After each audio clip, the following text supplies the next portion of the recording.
Buenas noches. El tema que vamos a hablar el día de hoy es regulando mis emociones. Los integrantes del equipo son Rosa Isela Orozco Muñoz, Guillermina Rodríguez Lugo y Víctor Rodríguez Lugo. El objetivo de este tema es identificar y regular nuestras emociones en la interacción con otras personas para propiciar el bienestar personal y colectivo. ¿Qué sientes al oír esto?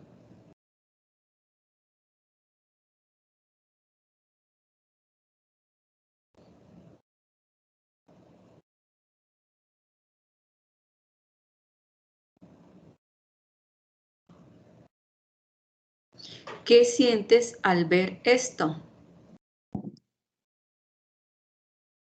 ¿Qué sientes al ver esto?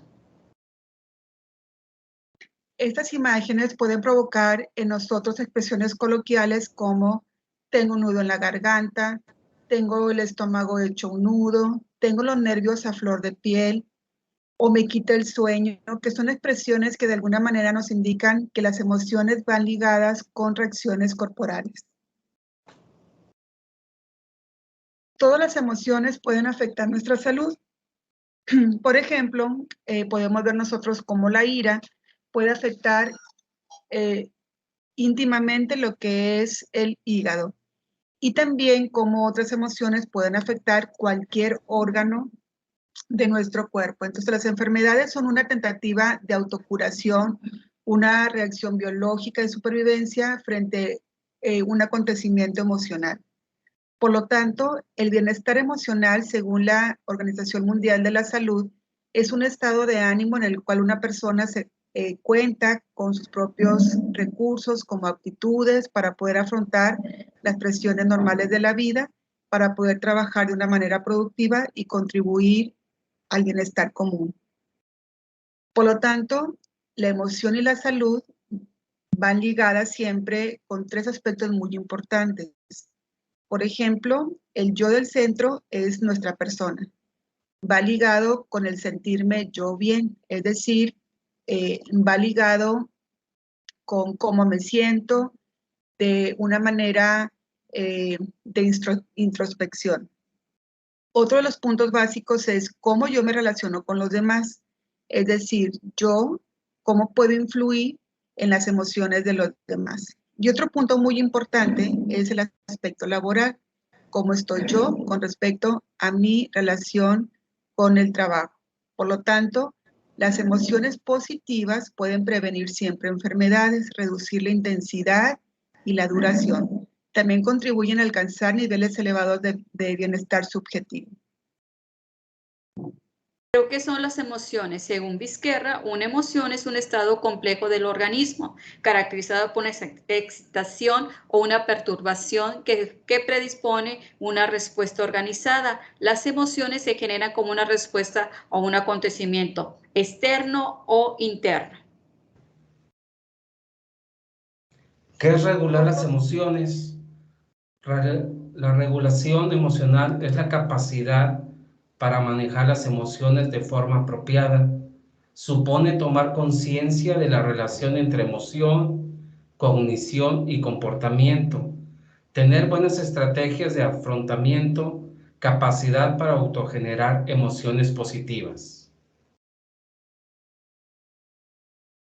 ¿Cómo llegar a una regulación emocional?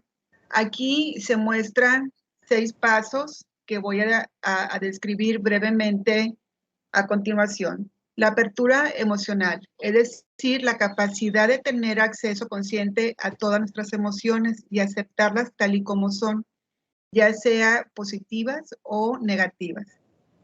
Otro de los aspectos que nosotros vamos a ver es la atención emocional, es decir, qué tanto nosotros dedicamos a poder observar esas emociones y cómo afectan nuestro ambiente y cómo afectan obviamente a las personas que están a nuestro alrededor. La aceptación emocional, es decir, no prejuzgar o no juzgar de forma negativa lo que estamos sintiendo. Es decir, tenemos que reconocer que en nuestro interior o nuestro exterior algo nos molesta y que nos disgusta. y que es válido también sentirnos mal. Otra de las formas que nosotros podemos llegar a una regulación emocional es cuando etiquetamos una emoción. Es decir, según Vizquerra, existe un universo de emociones que él las agrupa en familia, que lo vamos a ver nosotros un poquito más adelante. Entonces, cada una de las emociones tiene un nombre. Y cuando nosotros la etiquetamos, de alguna manera podemos nosotros decir cómo podemos llegar a la autorregulación. Ya que sabemos nosotros qué es lo que estamos sintiendo, entonces podemos realizar el siguiente paso, que es el quinto, que sería el análisis emocional. Es decir, qué estoy sintiendo, por qué lo estoy sintiendo y detectar qué personas están involucradas o qué situaciones están involucradas para poderlo resolver. Entonces es cuando nosotros podemos llegar a lo que se le llama la regulación emocional. Y existen muchas prácticas para poder hacerlo, como la relajación, el caminar, eso ya depende también de cada persona. Esto nos va a ayudar muchísimo a lo que es la competencia social. La competencia social es la capacidad de mantener buenas relaciones con todos los que nos rodean y según también el contexto en el que nos desenvolvamos. Por ejemplo, el dominar las habilidades sociales básicas, como por ejemplo, una de las competencias más complicadas del ser humano es la escucha. La escucha involucra, por ejemplo, lo que es el saludar, despedirse, dar las gracias y manifestar lo que es un agradecimiento. Otro de los aspectos muy importantes es el respeto por los demás, es decir, la intención que tenemos nosotros de aceptar y de apreciar que todos tienen opiniones diferentes y que eso es lo que enriquece todas las relaciones. Y obviamente lo que es la comunicación efectiva y la comunicación receptiva y también podemos decir que afectiva, es decir, la capacidad para poder atender nosotros la comunicación verbal y la comunicación no verbal, que es prácticamente la que nos puede ayudar a descifrar qué es lo que sienten los demás. Y compartir las emociones, muchas veces no las compartimos porque es algo que no está en nuestra cultura, pero que de alguna manera va a ayudar a mejorar esas relaciones. Y por último, lo que es la asertividad. La asertividad significa ese equilibrio en el comportamiento que podemos tener nosotros entre lo que es la agresividad y lo que es la pasividad. Es decir, el defender y expresar todos nuestros sentimientos, pero siempre que nos lleve a un estado mejor.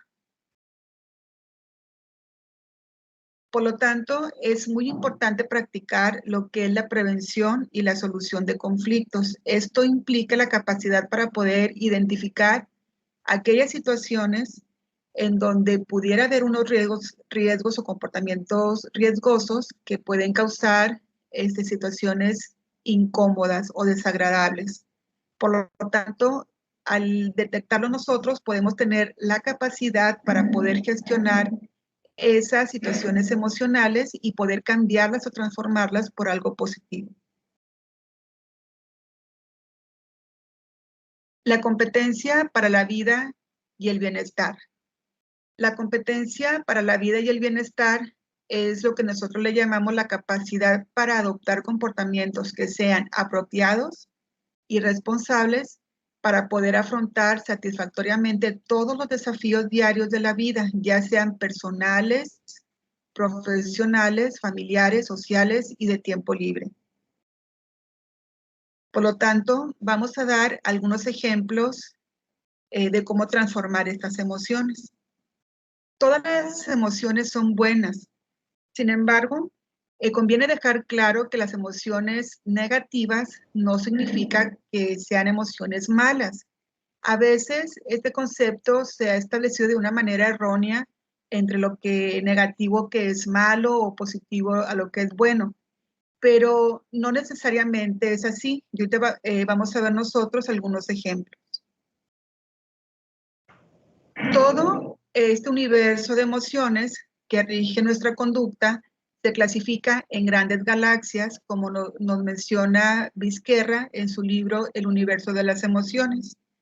Él lo que hace es simplemente clasificar las emociones en grandes familias, por ejemplo, el miedo, la ira, la tristeza, alegría, el amor y la felicidad. Y en cada uno de ellos, obviamente, existen ciertas ramificaciones que pueden parecer como sinónimos, sin embargo, no lo son. Entonces, podemos decir que el ser humano puede experimentar emociones negativas o emociones positivas. Entre las negativas podemos ver nosotros que se experimentan ante acontecimientos que son valorados como una amenaza, como una pérdida, una meta que se ha bloqueado, dificultades que surgen en la vida cotidiana. Las emociones positivas, en cambio, se experimentan ante acontecimientos que son valorados como el progreso hacia los objetivos personales o laborales, objetivos que son básicamente para alcanzar o asegurar una supervivencia y progresar hacia el bienestar. Nuestro primer ejemplo es el ámbito académico, que es el bajo rendimiento.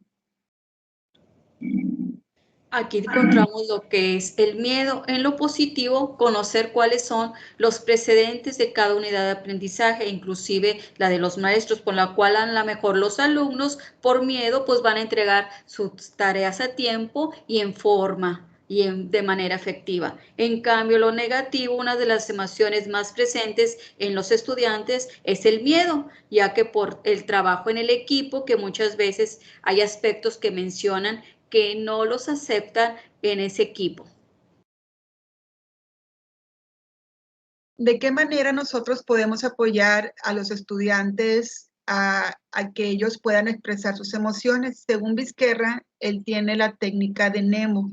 La técnica de Nemo, por sus siglas, es el nombre, lo que es la emoción, el motivo y lo que es el objetivo. Puede ser que a lo mejor sea algo guiado o a través de una encuesta, en donde nosotros vamos induciendo al estudiante a decir, por ejemplo, ¿quién eres? Soy Ana. ¿Cómo te sientes, Ana? No, pues que muy molesta.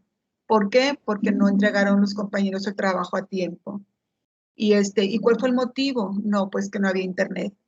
Y entonces, ¿a dónde quiero llegar? Pues a entregar mi trabajo. Cuando nosotros guiamos estas situaciones, podemos crear en los estudiantes la cultura de expresar lo que ellos sienten, etiquetar las emociones y a partir de la etiqueta de emociones poder saber cómo trabajarlo. Otro de los puntos es en el ámbito laboral. En el ejemplo es en el ámbito laboral. Tenemos la frustración contra la felicidad. La OMS reconoce la enfermedad del burnout o síndrome de estar quemado pues como una necesidad que ha surgido del estrés laboral, por exceso de trabajo y otras cuestiones también que se añaden a este síntoma. Entonces, tenemos nosotros lo que es la frustración que en la pandemia vimos como los docentes, en este caso, teníamos que capacitarnos, teníamos que atender a casa y además otro de los puntos muy básicos es atender también la capacitación en Teams porque estábamos apenas entrando en un sistema nuevo de cómo impartir las clases. Por lo tanto, esa fue la parte negativa, pero en cuanto a la parte positiva podemos ver cómo otras personas vieron la pandemia como una oportunidad para poder mejorar sus relaciones laborales y también cómo incrementar lo que era esa promoción que deseaba en otro momento. Algunos de los puntos básicos que nosotros podemos decir de qué manera nosotros podemos ayudar a combatir esa frustración o ese estrés, pues es equilibrar las funciones y actividades que realizamos en casa como en la parte laboral. Es decir, organizando todo lo que sea necesario para el buen desempeño de nuestro trabajo, sin dejar a un lado otros aspectos. Estarnos evaluando de forma constante, es decir, si estamos sintiendo ese estrés o estamos enojados, estarnos evaluando de forma constante para poder tener estrategias que puedan sobrellevar estas emociones. Hubo preparatorios, por ejemplo, en donde sí tenían programas de salud integral, por ejemplo, danza, hacer ejercicio, o también cursos, por ejemplo, para escuchar música. Uno de los puntos que no fue posible es la flexibilidad en los turnos y los horarios de trabajo, ya que esto fue algo atípico y que de alguna manera pues, nos saturó muchísimo el tiempo. Y otro punto que es básico, muy importante, son los programas de ayuda psicológica.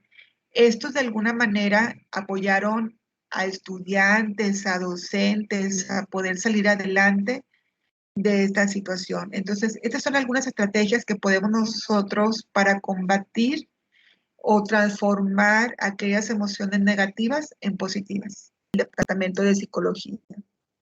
En el ámbito personal, tenemos, por ejemplo, la ansiedad contra el amor, que fueron dos cosas que también, o emociones que se vivieron durante la pandemia. Por ejemplo, en el aspecto negativo es la necesidad de cubrir todas las actividades que se tenían, por ejemplo, el quehacer en la casa, el cubrir todos los cursos que teníamos nosotros para poder utilizar el Teams y otras actividades como la tutoría, que forman parte de la labor docente. Y en la parte positiva, pues todo el tiempo que nosotros reclamábamos antes de la pandemia de el estar comiendo en casa con toda la familia. Por lo tanto, para poder nosotros de esa manera personal poder tener un equilibrio emocional, pues es intentar siempre mantener la calma, tratar de transmitir los sentimientos negativos al resto de la familia puede ser altamente perjudicial, pero sí sería positivo, por ejemplo, si nosotros les enseñamos a nuestros familiares a poder transmitir esos sentimientos de una manera positiva. Informar adecuadamente a nuestros hijos o familiares cuál es la situación actual emocional que sentimos para poder ser comprendidos y no infundir miedo. Intentar establecer siempre una rutina familiar que nos pueda ayudar a todos a estar bien en nuestro trabajo, pero también en la casa. Plantear horarios, es decir, organizar nuestro sueño, la alimentación, el trabajo y el ocio. Incursionar a cursos, por ejemplo, las nuevas tecnologías o cursos de cocina o algo que nos llene un poquito de alegría estos momentos. Y ayudar a los integrantes de la familia a expresar los sentimientos y frustraciones en todo momento. Hasta aquí terminamos nosotros el tema de cómo regular las emociones. Sabemos que existen más técnicas, existen más métodos que podemos utilizar, pero todo depende siempre de la forma de ser. Por ejemplo, el maestro Víctor, una de las estrategias que utiliza es, por ejemplo, el ir a caminar, porque él caminando se siente tranquilo. La maestra Guillermina, una de las actividades que realiza es el escuchar música o el hacer nuevas recetas. Y en lo personal, a mí me gusta mucho aprender un poquito más de tecnología. Entonces, eso nos ayuda de alguna manera a tranquilizarnos y a mantener ese equilibrio emocional que todos esperamos. Muchísimas gracias.